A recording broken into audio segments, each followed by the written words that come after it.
That's a weird way to begin.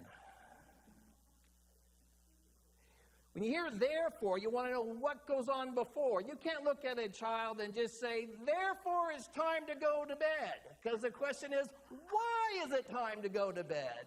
And it could be because I am tired of dealing with you, so it's time to go to bed. Or it could just be, it's late, and tomorrow's Christmas, and we want to have a great day, and we're all tired. Therefore, it's time to go to bed. You know, it's often used, this powerful word, therefore, in resolutions. And here's a resolution of the UCC church. Boy, they have lots of them. Very much like Presbyterians. This is from 1991. Resolution on affirming gay and lesbians and bisexual persons and their ministries. And it starts with thereas, another good word.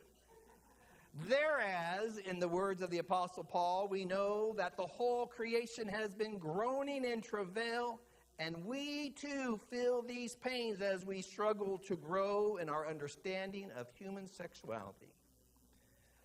Therefore, by the actions of various General Assemblies, make it briefer, have supported human rights of all persons in church society regardless of sexual orientation. Whereas lesbians, gay, bisexual persons and their families have shared their gifts for ministry throughout the church. And through their stories and ministries, the United Church of Christ has come to a deeper understanding of the diversity of God's creation and the inclusiveness of God's call. Therefore, you see, all these good things have taken place. We're making all these affirmations, and so we say, therefore, be it resolved. The 18th General Assembly boldly affirms, celebrates, and embraces the gifts for ministry of lesbian, gays, and bisexual persons, and faithfully continues to work for justice in our society, church and society, and calls upon churches to make an affirmation policy, an open and affirming policy. Calls upon local churches, associations, conferences to extend their welcome and support to openly lesbian, gay, and bisexual students in care, and to facilitate the ordination and placement of qualified lesbian, gay, and bisexual candidates. You didn't know I get all that out of the word therefore, did you? You know, but if you look at the back, in the fellowship hall, as you're exiting to the right of the door, as you're exiting, there is a certificate that this congregation made that affirmation in 1995. It took all the whereases, and a therefore, and you did it. Just a couple years after this. How many of you were here in 95?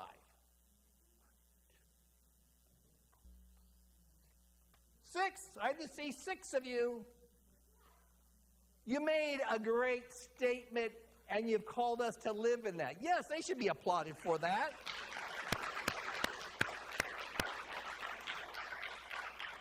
And whereas they did all that, therefore, the rest of us were attracted to join this community. We weren't there when it took place, but we saw a community that we want to live into, this community.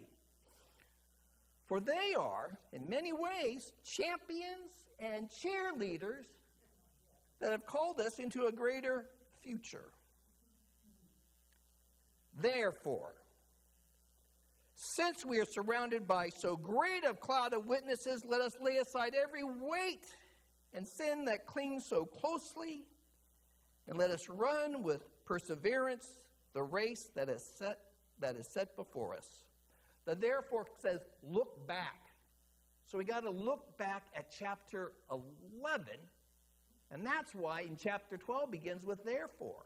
Because in chapter 11, the author talks about the great cloud of witnesses that have gone before us. And they go through Abel and Noah and Abraham and Isaac and Jacob and Joseph, and says, these people have done great things of faith.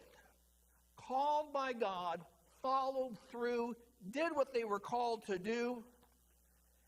Moses is lifted up, and And Rahab, which is interesting, the only woman in that long list, Rahab, not a Jew, a Gentile, not a king, but a prostitute. And she is lifted up as a role model of faith and faithfulness for us. The great cloud of witness is vast.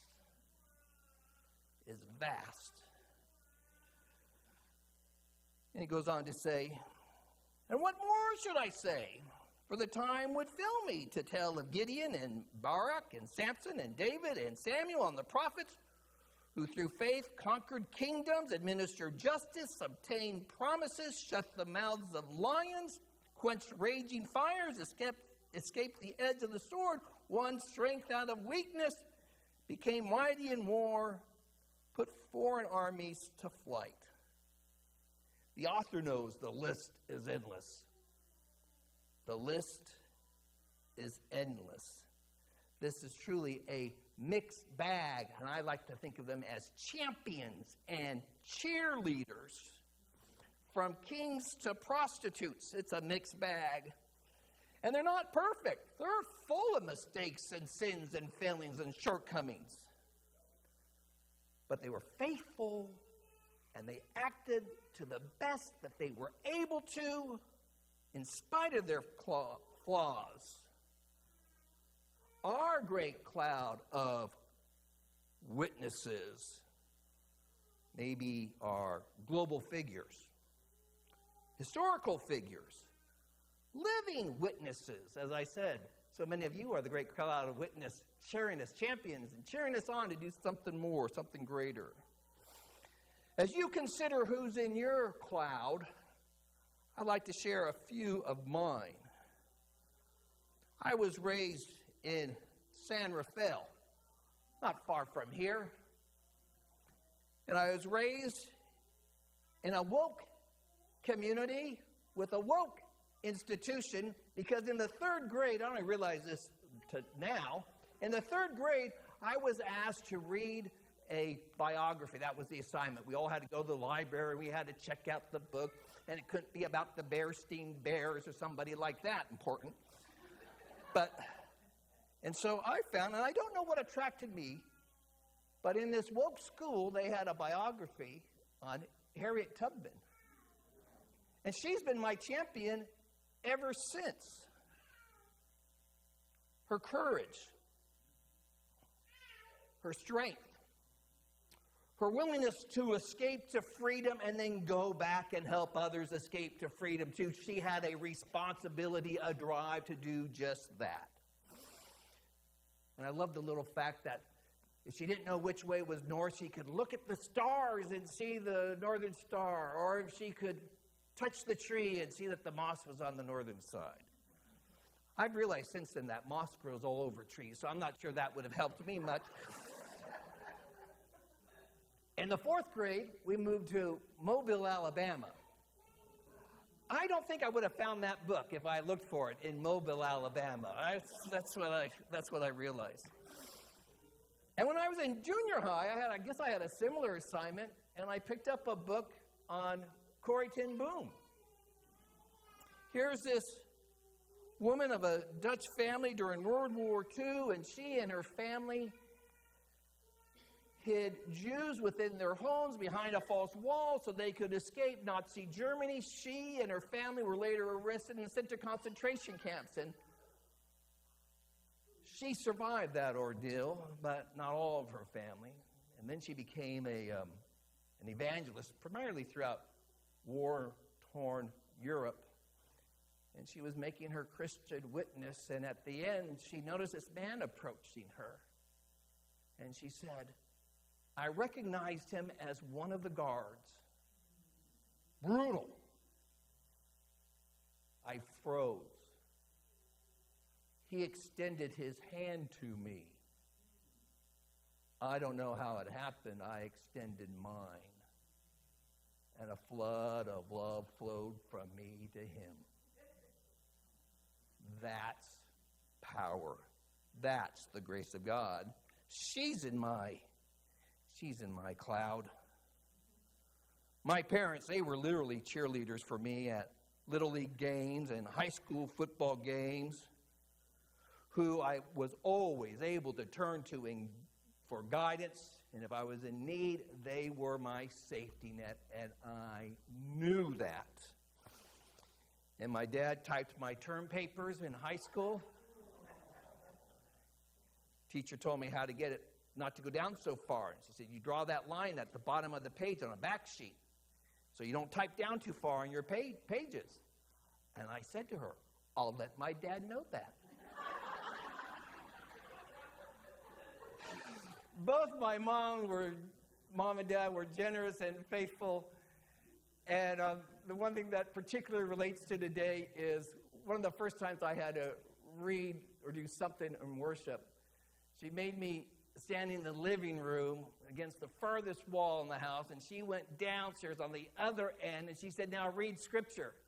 And she would be like Donna, I can't hear you. Donna, you remind me of my mom. God bless you. My great cloud of witness. Who comes to your mind? In a minute, just like we call out names in our prayers, I'm going to have you call out some who's in your cloud. But I want to tell you about one more person. How many of you saw Jane Goodall's final interview on Netflix? You can now find it on YouTube. A few of you? Wow, that's a powerful presentation. And so many have seen her as one of their champions, right? Jane Goodall, for her work in the environment and calling us to be more faithful.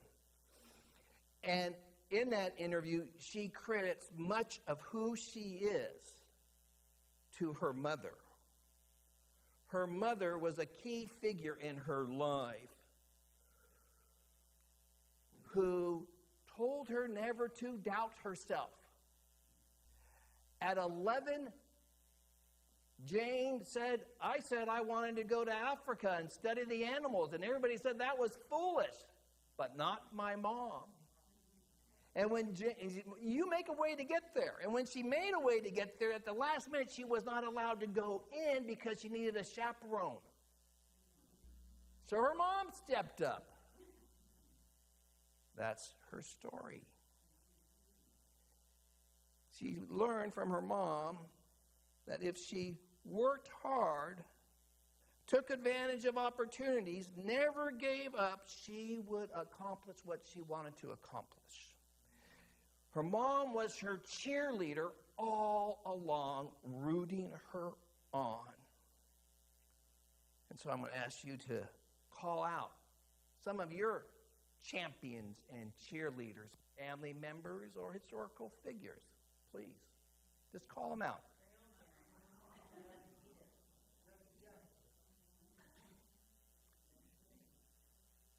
It is a vast community that surrounds us and calls us to greater living. Therefore, since we are surrounded by such a cloud of witnesses, let us also lay aside every weight and sin. That's a key word here. I'm not big on talking about sin, but it's here. Lay aside every weight and the sin that clings so closely. Those witnesses that we've named were not perfect. They had shortcomings in their lives. And yet they did something greater and call us to do something greater than the biggest regret that tries to burden us and say we're not worthy. Let go of that judgment upon yourself and do what you're called to do. Let us run with perseverance that race that is set before us. With our cheerleaders' encouragement, we gain greater strength. We reach beyond ourselves. We accomplish more than we thought we could accomplish. What is the race that we are running? What are the challenges ahead of us? Boy, they're vast, particularly these days, to live faithful each and every day. to be kind and hopeful and loving, to work for peace and justice, to have a good attitude when other people want to pull us down, to be forgiving, to be thankful, not to be judging, to see the stranger as our brother, sister, to feed the hungry, clothe the naked, provide shelter, all kinds of those things. We know those things. And I love that Jesus has added to this list.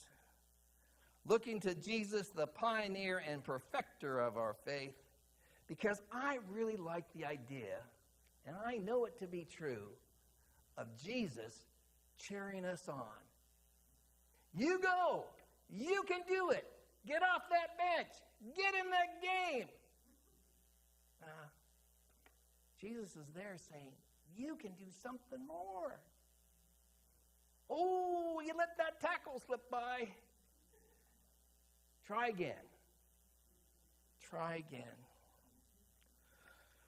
So as we enter into this month of Thanksgiving, I think it's appropriate for us to be thankful for that great cloud of witness that has shaped us, and to pledge ourselves to be part of that cloud for others. Let us live faithfully each and every day. Amen.